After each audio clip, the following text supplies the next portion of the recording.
Joining us today on the line, our CAA women's basketball insider, Monica McNutt. First of all, Monica, how are you doing? I'm hanging in there, Bobby. I'm focusing on counting my blessings. I have a home to be protected and safe in as I'm being locked into.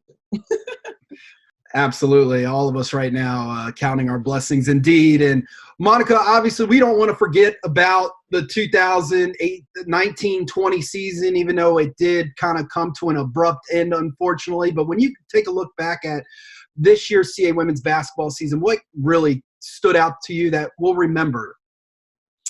I think a couple things, Bobby, when I look at it. One, JMU and Drexel, the rivalry continued. It did not disappoint as both of those teams finished as co-champions in the CAA. We got some great games, and maybe I used great wrong there. We got some puzzling games from each of those teams on one another's home court, but ultimately we saw throughout the duration of CAA conference play, they were able to assert themselves as the two best teams in the league, which I think continues to bode well for programs that we've seen historically in that spot. But then I got to give a shout out to co-coach of the year, Ed Swanson, William & Mary, and the Tribe locking it in at technically second place if you've got a tie for first this season. I think they sort of came out of nowhere. I'm not sure that those that followed the CAA expected this. I think teams maybe thought that Towson would be able to pull off some of the magic from last year. And Towson didn't have a bad season either. But I think William & Mary was a big surprise, and that's a big step for a program that typically does not finish that high in conference play.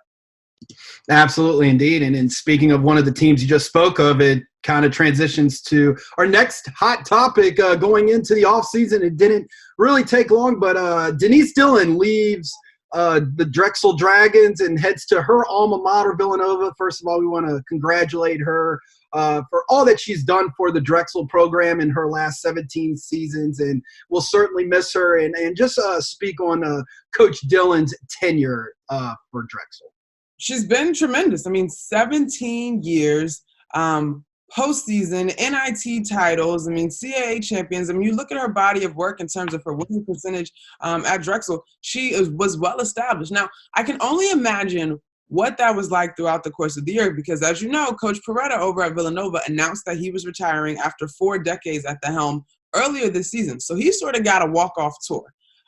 Denise Dillon obviously was a name that was being tossed around in the Big East as a Villanova alum in the Philadelphia area, a successful career as a head coach already. So I wonder what that dynamic was between she and her girls, whether it was Bailey Greenberg, who we know has been outstanding, or even the rest of her coaching staff, because I'm sure that they couldn't ignore that buzz. Now, granted, as players, you lock in on the task at hand, but I think they had a fantastic season under her and what turned out to be her last season at Drexel. I think they made the most out of that relationship. Denise coming from the Peretta train, I would not be surprised if some of these young ladies wind up down the road as a grad assistant for her, or if they want to get into coaching. That Villanova culture would trickled over into Drexel in the form of Denise Dillon is one that really looks out for one another. So I'm excited to see what she does next, but I'm also thrilled for Amy Mallon, who was worked with alongside Denise for 16 out of her 17 years at Drexel. I think when a coach leaves, the most natural transition is someone who's already been on that bench, especially in the case of success that has already been well established. You know, Amy was the defensive tactician for the Dragons, and so now she slides over a chair and they get to add a new face to their bench. I think it's going to be exciting. I think she has earned that position. Yes, indeed. Congratulations to both Coach Denise Dillon moving on to Villanova, like we said, to her alma mater, and to now head coach Amy Mallon. We look forward to meeting her here in the next few months and as we head into a new season. And speaking of heading into a new season, let's start. It's not too I guess soon to go ahead and look at the 2020-2021 season coming up. And let's begin with the two teams that finished at the top. Let's go back to JMU.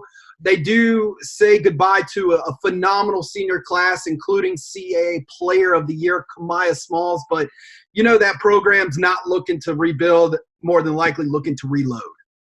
That's what they do. I mean, this is why this year was so special when you looked at the battle between JMU and Drexel. They just continued to maintain the pedigree that we've seen year in and year out. Kamaya Smalls, among some seniors that will move on for their program, but they also are home to the Rookie of the Year and Kiki Jefferson.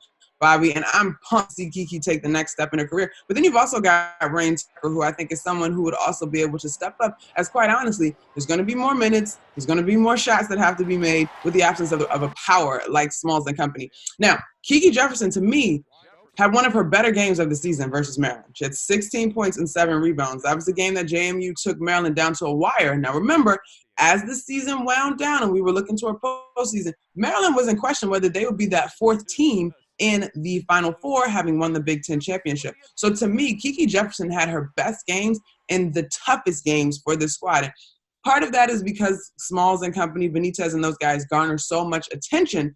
But for me, for a freshman to step up in a game against a ranked opponent and have one of her better performances only bodes for a very, very bright future under Coach Sean O'Regan.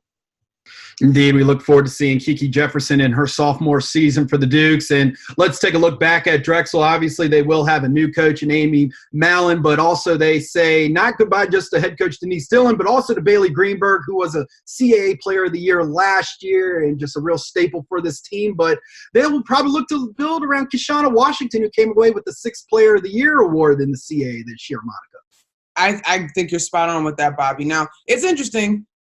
New, I'm going to use air quotes around new because Amy Mallon is obviously a familiar face, but new head coach, Bailey Greenberg is among 4 seniors who make up about 50% of the scoring for Drexel. They're moving on.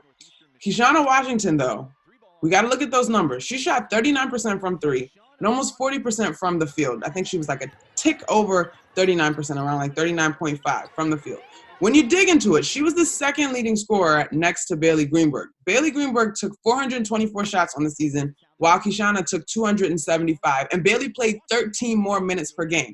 So if Kishana stays on pace for what we've seen as 6th Player of the Year, her productivity this year, 10 points, 2 rebounds, just by virtue of being on the floor longer, of course, if she stays healthy, and being the go-to player, I think that she will eclipse, maybe not eclipse, but she will be able to provide some of the production that Bailey Greenberg is going to vacate. Moving on, we take a look at the William & Mary Tribe in a breakout season for this program. Monica is a coach at Swanson, won CA, like you said earlier, co-coach of the year, and they have an emerging star who made a big impact this year in Eva Hodgson, who scored over 20 points a game for the Tribe. Here's my deal. Eva's fantastic. Her numbers also, you can't just get stuck on the 20 points because she's not a high volume, crazy percentage scorer. She also is one that was able to be very, very efficient in what she did, hovering around 40% from the 3 and from the field. Actually, I think at one point this season, she was closer to 50% from 3. Tremendous shooter. But what I'm most excited about for coach and the squad, yes, Eva Hodgson is at the center of that thing. She is the scorer. Look at Bree Bellamy, who made the all-rookie team. They're doing something unique as a unit. And when you have an opportunity to grow into it together, as opposed to just having one person who scores all the points and defenses struggle to stop, I think you're able to create a little bit more balance. Your camaraderie is greater, and you're on this ride and on this journey together. This is a team, I feel for tons of teams that were sort of robbed by what we're all dealing with globally. But this is a team that I was really excited to see mix it up in the CAA tournament. Should be interesting indeed to see how William & Mary does next year. They'll kind of have the target on their back, sort of say, especially team scouting against Eva Hodgson going into next season. So it'll definitely be interesting to see how that transition plays out. And then we take a look at the Towson Tigers, and technically they'll still be the CAA defending tournament champions as we go into next year. And they'll be led by Kiana Jeter, who's going to return for her senior year. And between her and Eva Hodgson, these 2 players are probably the top leading candidates for CA preseason player of the year as we get ready for next season.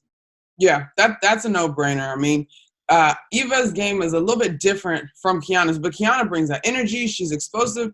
Coach Diane Richardson has done a great job with that unit. I would expect, because of her experience, that she may have a little bit of an edge. I think when you look at Towson, although Diane Richardson has not had the sustained success of a JMU and a Drexel, I really think it's only a matter of time before her team is consistently in the upper echelon of the CAA. And having a grad student who essentially is an extension of Richardson on the floor, leading the way. I know she does a great job of recruiting out of the DMV area.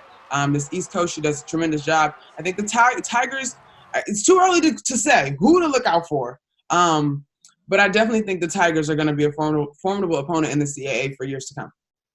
Indeed. So looking forward to Kiana Jeter's senior season, already a CAA title under her belt. So it'll be interesting to see how she leads the Tigers going into her final season of her career. And as we take a look at a few other teams around the CAA as we get ready for the 2020-2021 season, the pair of sophomores emerging in this league, let's be with Northeastern's Alexis Hill and Delaware's Jasmine Dickey, a pair of sophomores that made the CAA All-Second team, and two players that these programs can both build around. Not only did they both make second teams, but they also were all defensive team selections. And to me, that's a big deal. Northeastern surprised us with a couple of wins in spots this season, but they weren't able to find the consistency. But if you bring someone like Alexis Hill, who can score on the inside, she can shoot from outside a little bit, and obviously she's willing to defend, I think you give your squad a chance. And then for Delaware, Jasmine Dickey had worked right under Nicole Anabosi, who will move on from Delaware. She's finished her graduate season here. But in terms of productivity, she was no stranger to double-doubles. I think Natasha Adair does a great job of grooming players and preparing them for the next step. And so as sophomores, I think the future is so bright for them. I mean, the youth is beautiful, and now they're right into that sweet spot where you're no longer young. You're just right on the cusp of being old. I think junior seasons are special for so many players. Speaking of a young team, let's take a look at Elon, and they're not too far removed from winning back-to-back CAA titles, and they've had kind of the younger teams in the league since winning their last CAA title, as Charlotte Smith continues to get this program back to where they want to be, which is on top, and they'll have a player in junior Ariel Colon who made the All-CAA third team to kind of build around going into next season. I love what Coach Smith continues to do at Elon. Actually had her squad against NC State in the regular season this year, and they hung in there till about the third quarter, and I just think they were a little bit overwhelmed by NC State's size. This is another group for me. You mentioned it, youth. They were very, very young. I think that we saw them put it together in glimpses this season where they took some of the top teams, including JMU, to the wire. The next step for this group is to put it all together, and I think they've got a great presence on the inside in terms of kids that are tough. They've got to do a better job of being able to keep players on the floor without getting into foul trouble, because I love what they do on defense in terms of wreaking havoc. Ariel Colon, she's not the most vocal leader for this group, but she's certainly capable of scoring, which earned her that third team nod. But she's got some pieces around her that are willing to step up in the absence of her vocal leadership and offer that vocal leadership and allow her to focus on just scoring the basketball. Coach Charlotte Smith is tremendous. She has a great relationship with all of these girls. This is another group to me that once we start eliminating the conversation about being young, they won't really have any excuses, because I think what they do is so unique, particularly on the defensive end.